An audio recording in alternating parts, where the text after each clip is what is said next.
Right. Okay. So we're going to move on to the productivity side now. And yeah, please keep those thank yous coming to the chat box, and Kirsty will see those when she comes back. Now, I just want to share my screen and get these slides going.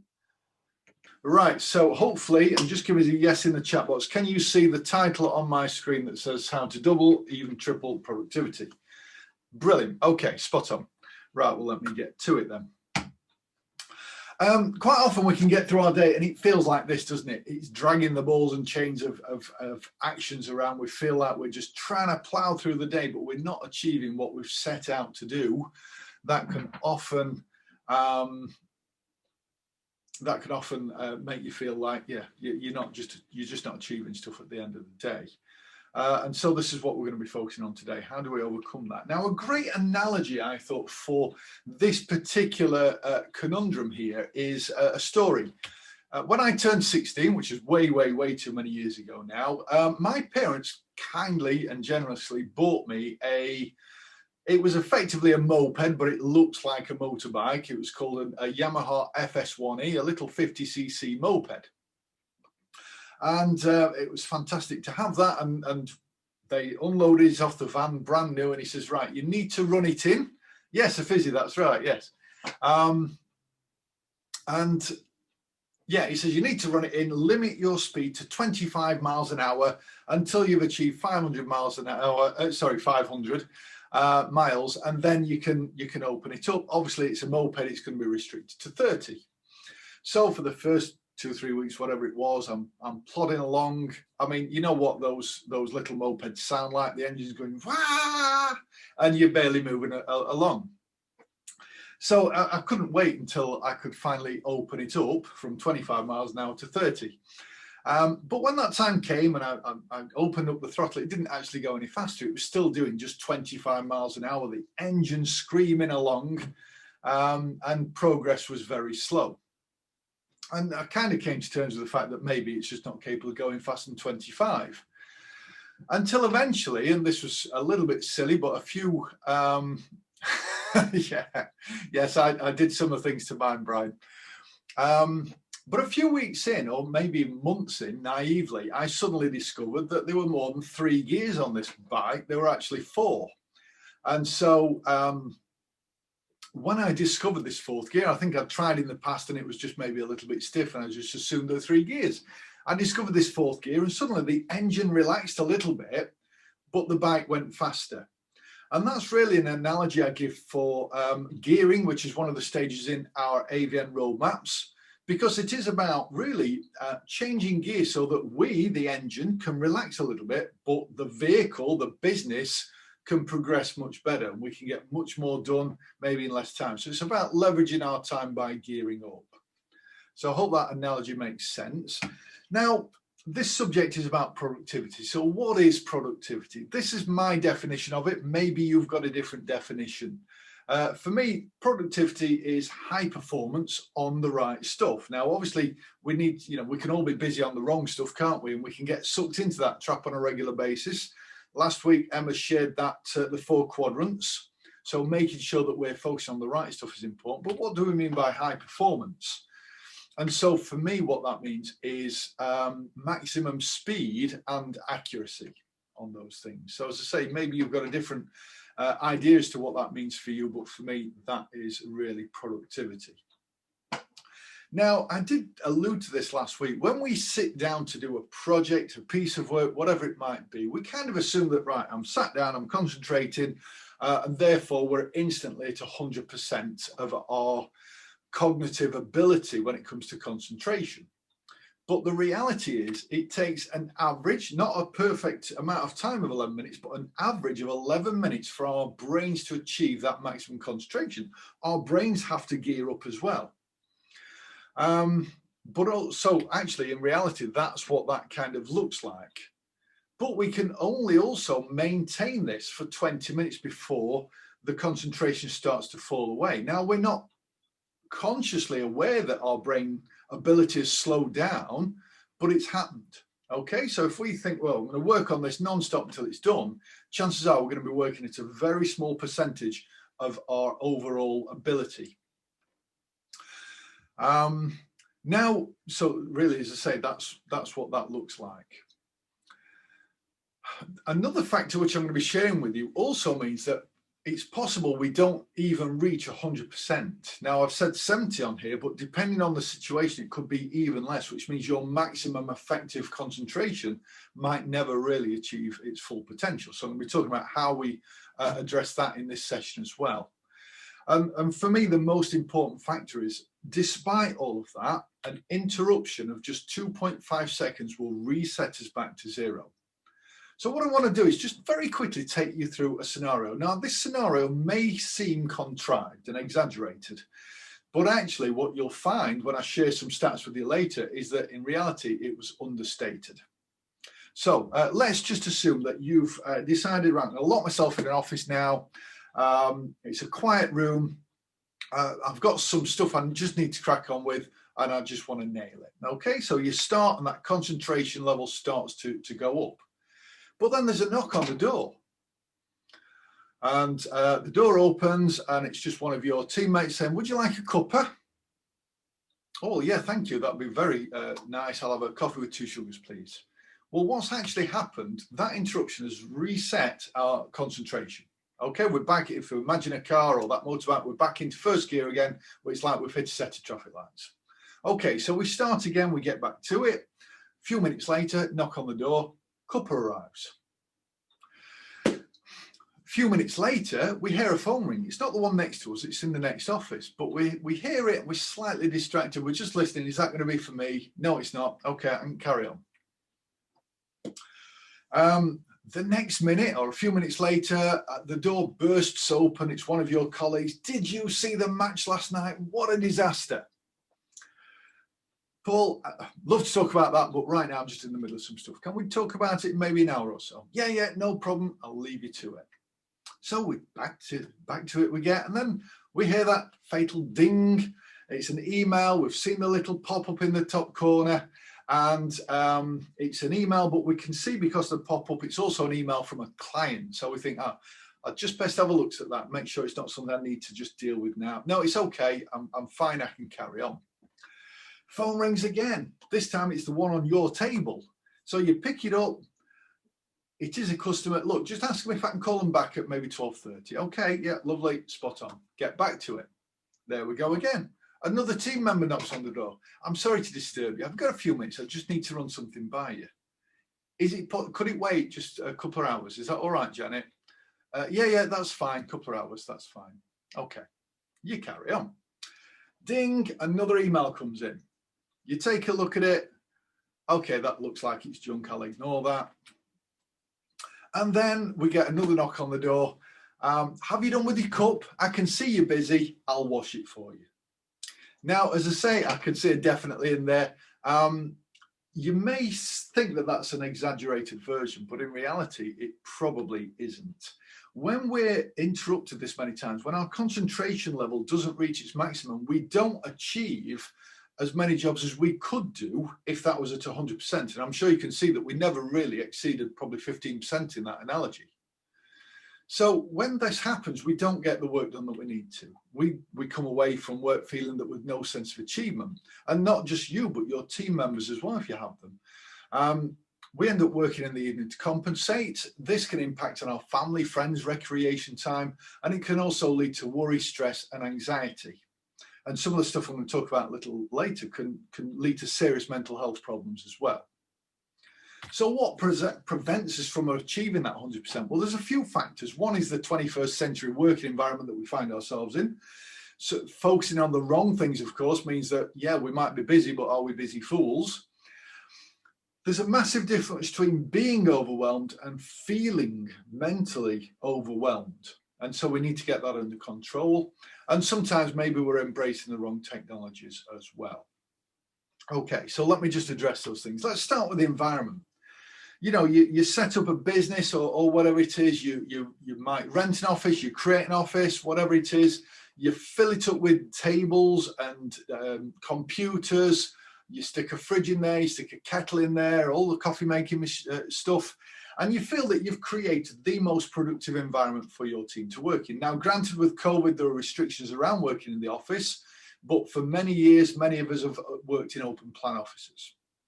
Now, actually, in reality, the open plan office is the least productive environment you could create for anybody to work in. Because there are conversations that take place that might be distracting you whilst you're on the phone or trying to concentrate. You can hear other stuff going off on a regular basis. And actually, even locking yourself into an office, having your own private room to work in, apparently we are still interrupted several times a day by being in that office. There's a direct correlation between the number of team members you have in an office, whether you've got closed doors or open plan, to the number of interruptions you will get an hour. And this is research that's been carried out across hundreds and hundreds of businesses in USA and in the UK. So the average number of times just for 4 people in the office is 14.2 times per hour that we will get interrupted. And you can see that go up on that chart as well. Now, in addition to that, this is just maybe conversations, interruptions, seeking help, advice, or just, whatever it might be. But we've also got the phone ringing. Yeah, working on your own is great. I've not read that in its entirety yet. I will come back to that. But we've got the phone that rings on a regular basis. We've got our emails that ping on a regular basis. Again, research shows that on average, we receive 36 emails per hour. Now, you personally may be less than that, you may be more than that, but 36 emails per hour. We spend an average of 4 hours a day on email, and 74% of them are junk. And yes, you can get in control of your junk emails by unsubscribing, but how many times do you unsubscribe to one only to find you get 10 more coming in? It's just ridiculous, isn't it? Now, another thing that I realized was a distractor for me is I use my iPad regularly. I've always got it in front of me, and there are a number of different apps I use for productivity on there. But actually, I can be very distracted. If you look at that Facebook icon at the very bottom there, if I'm going in for the one next to it, which is iThoughts, and I spot that little symbol on there, then actually, before I even realize it, I've been delving into Facebook to find out what those notifications were about. And that doesn't necessarily mean it's a personal thing. We're posting on Facebook, we're posting on LinkedIn and various other platforms, as I'm sure you do as well. And so sometimes we might think, oh, somebody asked a question or made a comment that we need to respond to, but we've gone off on a tangent, haven't we? There are so many different platforms now that we really should, as businesses, be on. And another factor as well, if you have a team of people, do you have meetings? If you have meetings, are they being run in the most productive way? Lots of meetings, people will maybe have a 1 hour meeting. Let's say there's 8 people in the room. If that wasn't organized in the most efficient and productive manner, then effectively you just had 8 hours of productive time across the entire team that's been largely wasted. So are your meetings being run in the most effective way? And then another point on here really is we tend to, and bear in mind this applies to your clients as well as you. So if it doesn't, if you think, well, actually, I don't do that, that's great. But do your clients, maybe this is advice you can give them as well. We kind of dictate in many industries or many businesses when people can take their lunch and their breaks. So we might say, between 12 and 1, that's your 1 hour lunch. Get out the office, stretch your legs or whatever it might be. What if that was their most productive period of time throughout the day? Because we can all have peak productivity times at different points in the day. So if it's lunchtime for somebody, then actually you've just given them given away your most productive time for them to eat their sandwich and take a stroll. So just be mindful of that as well. We've kind of got this 9 to 5 mentality with a 1 hour lunch in the middle of it, just because of history, because daylight hours or whatever, all of the factors were that have made that the way it is. But it doesn't have to be like that now. So that's the environment. The next thing I want to talk about is actually our own minds, our own brains. Our brains can become very clouded. And this is something that we can take control of, but actually we need that conscious awareness to be able to take control of it. So let me just very quickly explain how our brains really work and function. So on the most basic level, and obviously there's a lot more complexity to this, we've got 2 key parts of the brain. We've got our subconscious mind, which is almost like an infinite amount of storage space. If only they could replicate the way that our brains work for cloud storage, that would be great. Our subconscious mind remembers all of our five senses. So, everything we've seen, everything we've smelled, everything we've heard, everything we've touched and felt, and all of those things all of the time. Hypnosis can get to that more accurately than us trying to remember it, but nevertheless, it records every single moment of our life, as well as everything else that's going on. Our conscious mind, probably 10% of that, remembers the stuff that happens throughout the day. And then it basically passes all of that information to the subconscious mind. Now, what can happen throughout a typical day is that there might be certain ideas that the subconscious mind will pass on to that part of the brain throughout the day. Ideas or, remember to call that particular client. This is a great idea type of thing. And they will pass them all into the conscious mind. Outwardly, we might meet people, we might have team members or clients, and we'll have interactions from them, and ideas and actions may come off the back of those conversations as well. And so they'll go into the conscious part of our brain. So yeah, must send that email off, must make that introduction, must do this, must do that. Now, in addition to that, as I say, your conscious mind is recording all of those five senses throughout the entire day. There's more than five senses, but on the basic level, that's ultimately what it's recording, every single thing. And it's kind of like a little USB hard drive, and it soon gets filled up. So when we go to sleep at night, we go through 5 phases of sleep every 90 minutes on average. So I'm not going to detail these, but ultimately the 2 most important phases here are 4 for deep sleep, where the brain almost shuts down completely. But then the really important factor is the phase 5 REM, rapid eye movement. This is when our brains are filing away everything from our conscious mind into our subconscious mind. Okay, so it kind of takes it away for storage. We wake up the next day full of energy and all of those things. That's if it's done its job properly. Because if we don't reach REM for whatever reason, and by the way, sleeping tablets can force you to go into the deep sleep, but not progress into REM, which is why doctors don't like prescribing them for very long. If that doesn't happen, then actually the conscious mind becomes overloaded. It's just taking in too much information, it can't cope. And that can lead to mental health problems. So good quality sleep is incredibly important. But even if we do reach that REM, and let's say, you might be thinking, well, I do get a good night's sleep, great. But there's another factor involved here as well, in that the conscious mind won't let go of anything that it doesn't feel it can kind of trust will be dealt with otherwise. So when you get a good even if you get a good night's sleep, the brain will only get rid and discard into the subconscious mind the stuff that it thinks that's been dealt with, that's okay, that's out the way, I'm okay about that. Or that it knows will absolutely 100% be dealt with because of another system. Now, do you have that system in place? Because if not, then your brain's going to be gradually just storing more and more of these things, and that will cloud our mind and prevent us from achieving that high level of productivity. So I'm going to address these shortly. Okay, I'm going to come back to that in a minute. Let's just go back to the beginning, really, this kind of scenario. We need to eliminate the distractions. This is so important. And there are a number of things that you can do here. But first of all, let's just become, again, more aware. Let's keep this 70% model here for now, because I've not addressed the other factor.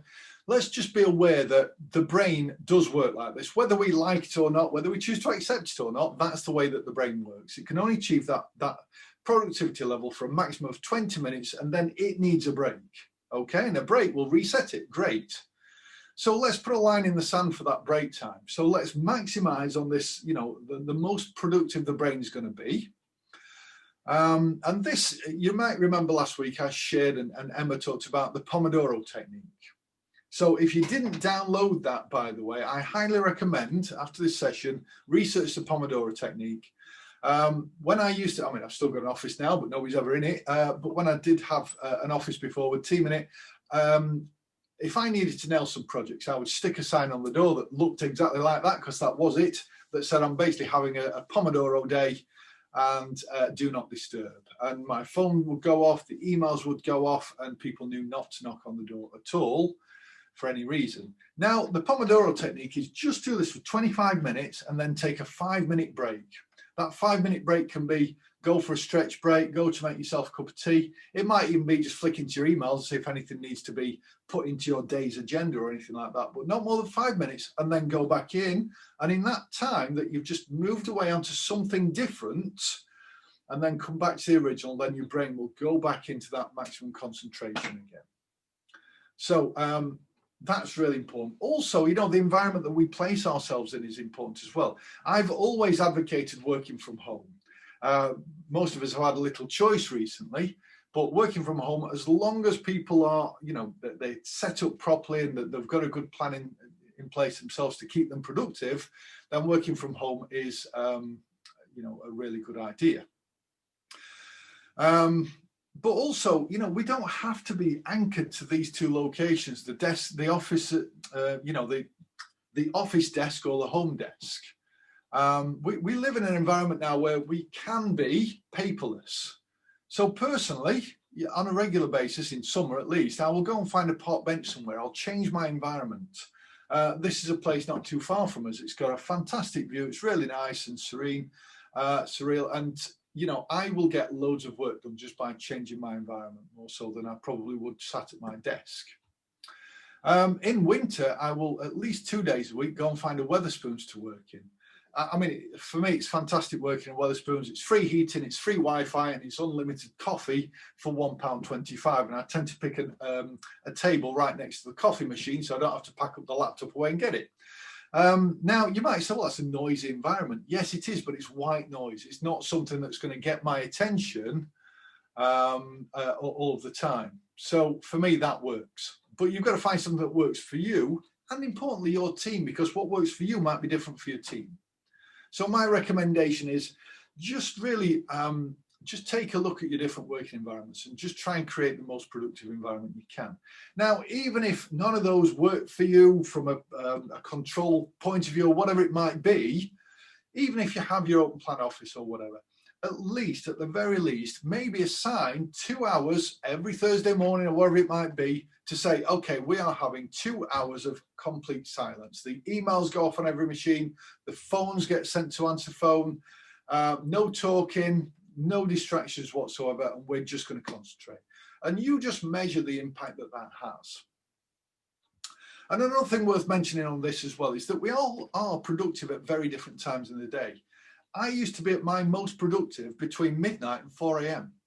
Now, I didn't do nights, but I actually worked through the night, and I would come in probably quite late in the afternoon, or sorry, early afternoon, late morning. But my boss at the time kind of spotted the results I was producing and didn't care less that I came in late. Probably saw the bags under my eyes and knew I'd been working all night, but certainly saw the resuls. So I had an understanding boss then. The rest of the team just said, oh, you having a lay in the morning, but didn't really appreciate that I was just nocturnal, and that was my peak time. Now it's different. My most peak time is between 5 and 8 a.m. So that's 3 hours in the morning before most businesses even start. That's my most productive time. Okay, now I mentioned the number of emails that we get in. 36 times an hour is just ridiculous. Now, I have a PA now that does this for me here, but before that, I had a VA. It was a lady in the Philippines, and we agreed that she would go through and filter my emails. Now, obviously, just like I'm sure you're thinking, I don't want somebody to just go and delete emails or anything like that willy-nilly for me. But what I did do is I created 4 subfolders in my inbox, and her job in the morning was to go through all of my emails for me and put all the legitimate ones in one folder that were absolutely, yes, this is obvious for you to deal with straight away, Shane. There was a folder then to check, so I'm not really sure about this one, so please have a look through. Then there was a folder where she thought, I'm positive this is just junk, and she would put them into that folder. And then the fourth one I'll come on to in a minute. So then every day I knew that the legitimate ones I need to just go through and deal with. The checks, there might have been 5 maybe or so in there that she wasn't sure, and I would go through and I would just record using Loom, which I think I mentioned last week. Okay, this email I did need, so yeah, that should have gone into legitimate. This one is junk, and this is why it's junk, or whatever. This is why I wasn't interested. So she would learn as we go. The unsubscribe, she wouldn't unsubscribe them or delete them. She'd put them in there, and then once a week I could just go through that, have a quick flick through, and then I would say to her, yeah, I'm happy, you can just go and unsubscribe every single one of those emails. I don't want them anymore. Or there might have been the odd one that I say, actually, yeah, you're right, it kind of comes under the category of junk, but I'm actually quite interested in stuff that they're sending through, so keep that there. And then the file is, many people, they have a million subfolders in their inbox, one for every single client, one for this type of thing, one for that type of thing. And actually what that does is slows down your productivity. The search facilities in email is just brilliant. Since using one folder called filed, and as soon as I've dealt with something, it goes in that, I've never had a problem finding an email that I've needed. So, the search facility is just brilliant. And our CRM automatically picks up the client related stuff and also puts it in there as well. Okay. How does one know their most productive time? I have no idea. It's a fair point. I mean, for me, it was just, I think most of us have a gut feel, really. But yeah, it's a fair question. I knew that they were my most productive times. It was just instinctive, I suppose, for me. It was when I preferred to work and get stuff done. So another thing that you need to do is allocate time slots between your day, and then just batch process the dealing of emails, even the answering of phone calls. If you don't have someone in your office answering calls for you, then get an all-day PA type of setup. I've spoken to a few people now that are using the likes of Moneypenny. Use something like that to answer your calls and say, I'm sorry, the person who's answering the phone can just say, yeah, Fiona's not available right now. She's with a client. Let me just put a note in the diary. Is 12:30 a good time for Fiona to call you back? Yeah, that works for me. Okay, let's put that in. So actually, you're returning calls on times that suit you and suit the individual that's calling you as well. So, there's nothing wrong with doing that. Likewise, allocate time to go through your emails and your social media stuff as well, and then just stick to your productive times outside of that. With meetings as well, I personally find, and you may disagree with this comment here, that there has to be a balance. In-person meetings tend to be dominated by lots of social interactions as well. So everyone comes into the room, they're catching up on what they did over the weekend, or the first 15 minutes can just be nattering before we even get started. And then with also meetings in the same room, I often find that a couple of people have gone off on a tangent on their own little conversation about something. It might be related, it might not be. So personally, I prefer Zoom meetings, because what I find is we tend to get straight to the point and we plow through it. And here, once a month now, we've agreed we will meet in person, but for every other meeting that we have, it's on Zoom. But it's important to have an agenda and with specific time slots. So, this is obviously just a made up one here, but 9 to 9:15, we're looking at our goal. Well, I say it's made up, it's based on stuff that we do. But now when that 9:15 is approaching, somebody needs to say, right, I've got 5 minutes left on this topic. What are the actions that we need to take? And then you wrap up by 9:15 and you move on to the next thing. But you've got to state, what are the outcomes from each section? Otherwise, what's the purpose of it, etc. So have a clear, concise agenda. Yes, for your team meetings, but for your client meetings as well, so they can see what the purpose is and what the outcomes are, and partners alike. Okay. Now, as I say, where and when are you at your most productive? And sometimes we need to test, to answer that question. Maybe we just need to test stuff. I accidentally found that I was at my most productive from 5, because I found that if I wanted peace and quiet in the house to work on my books, I just happened to have 2 of them in front of me, that I had to get up earlier. But I found actually I was really productive at that time. So that worked for me. But as I say, getting out of the typical environment as well and changing environment is also very good. But ask your team and let them do the same. Now, I just want to talk about this clearing the mind, because that can have a major impact on us. We need that REM to do its job. It needs to be able to fully file and clear the conscious mind. That way you're going to wake up in the morning fresh as a daisy. You know, just put a yes in the chat box if every single morning you wake up full of beans, full of energy, fresh as a daisy, you've had the best night's sleep ever, or whether well, exactly, most of you say no, you know, and that can be largely to do with this. I'm not saying it's the be all and end all, but when our brain's done its job properly, the brain's fully relaxed, we will wake up fresh as a daisy the next day. Okay, so for me, this is really important. Now, as I say, really what we want to be able to do is get this brain to empty everything out of it, the conscious mind. So I'm going to talk through this process here. Just with anything, it's a discipline. It's something that you need to stay on track with. If you don't, you'll find yourself getting overwhelmed. I do it on a regular basis. I realize, yeah, I'm getting overwhelmed. That's because I've stopped using my system.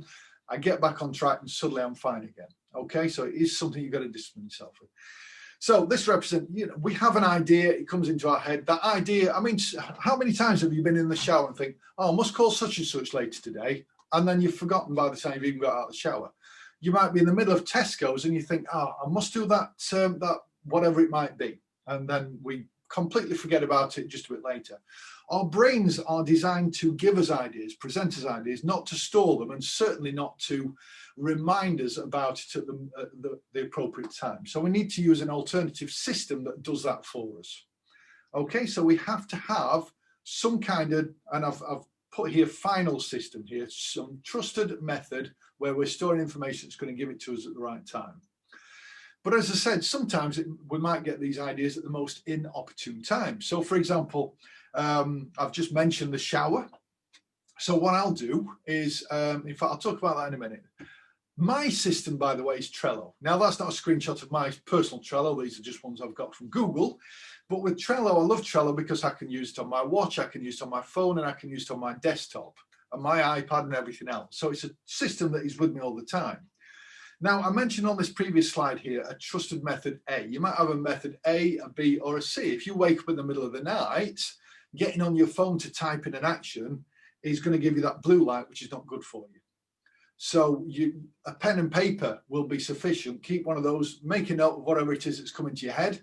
Your brain will know that that's now onto your trusted method A, that's going to go into your final trusted system, and it can let go of it. And that's what we need. It needs to be able to let go. So if I'm out running or cycling and something comes into my head, quite often I'm listening to audiobooks when I'm running. My watch, I can just press a button on there and I can record my idea and it automatically goes into Trello for me. Okay, so things like that we need to get in place. So these are part of my trusted A's, if you like. Now, I mentioned Trello. I'm not going to give a demo on Trello because you might use different things yourself. So the most basic form, we will have a set of actions that are made up of maybe ideas that we've had, maybe learning that we want to take, actions that we need to take in general, all of those things. So what I want to talk about is, you know, we want to get these things in here, but then we still need to structure them better. So let's say that's your Trello or whatever different project management tool you use. We still need to plan our day. Now, I don't know if it's visible behind me. It's not at the moment. Let me just turn my monitor around. You can see this jar that's on the screen on my table here. Now, I keep that as a reminder. In fact, my backdrop is a constant reminder of stuff for me. I've got my family kind of photos in the background, which reminds me family is important. I've got Tigger in the background, which reminds me I have to have lots of energy and have fun. But I've got the sand, rocks and pebbles there as well. Now, what that represents is, you know, in a typical day, we're going to have little small things to deal with, medium-sized things, and the really big rocks, you know, the big important stuff.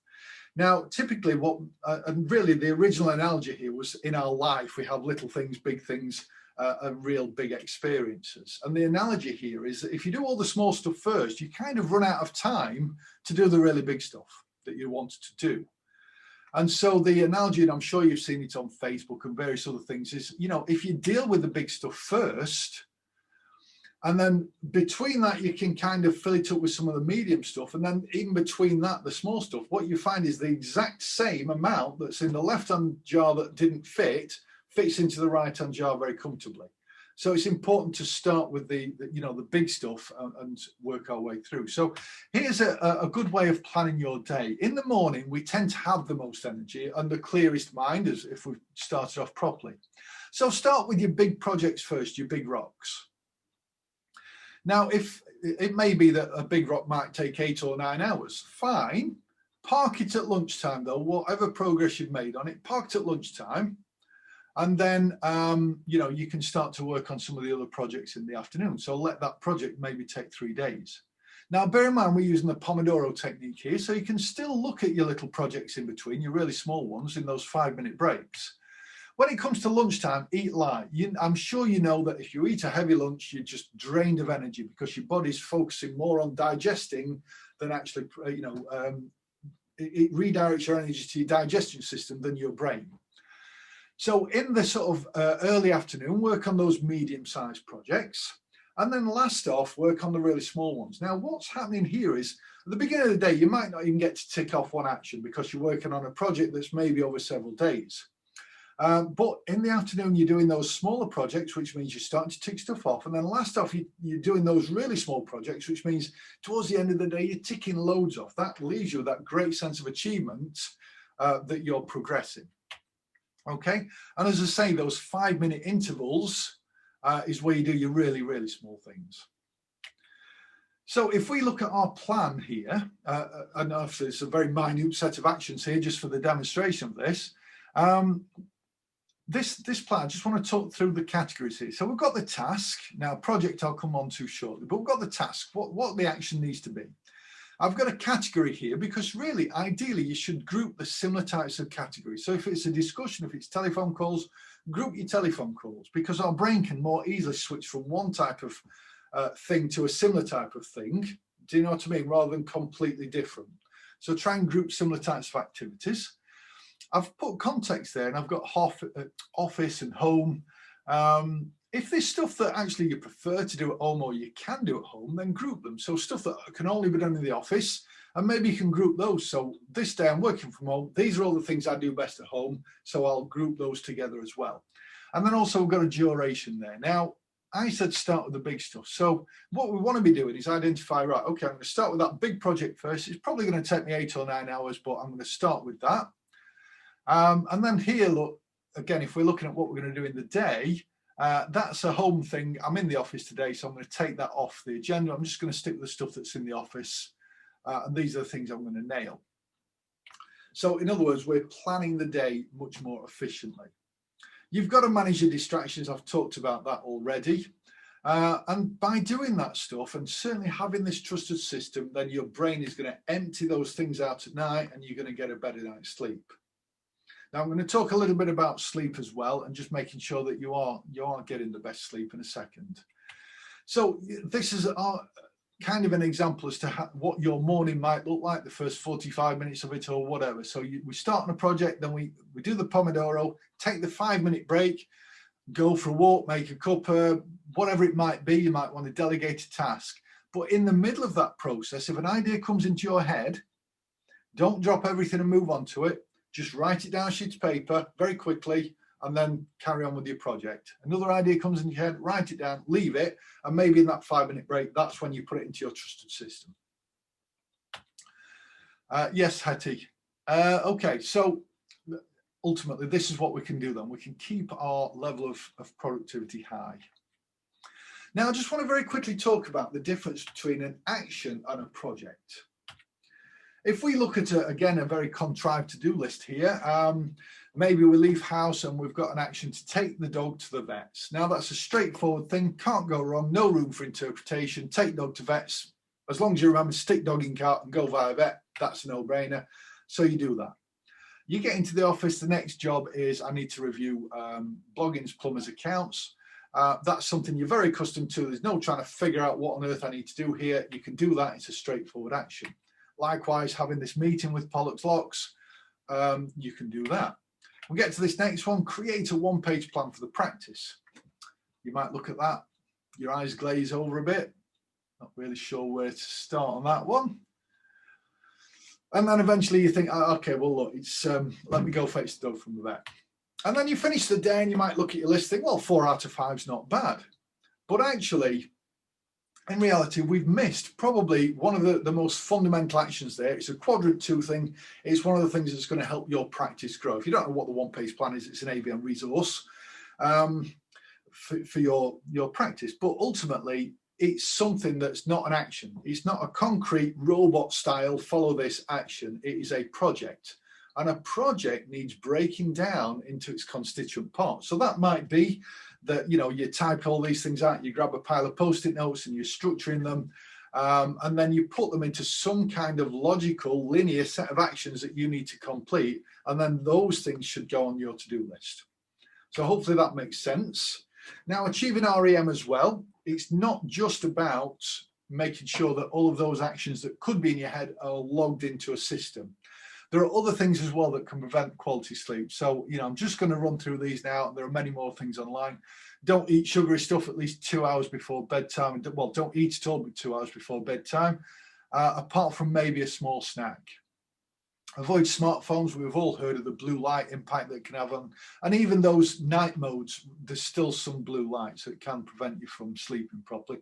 Have a routine as well. You know, we aim to get in bed for 10, and I'm usually therefore awake for 6 at the latest. So, you know, try and stick to a routine and maintain that over the weekend, because if you have a lay-in at the weekend, then it kind of ruins that as well. You break that habit.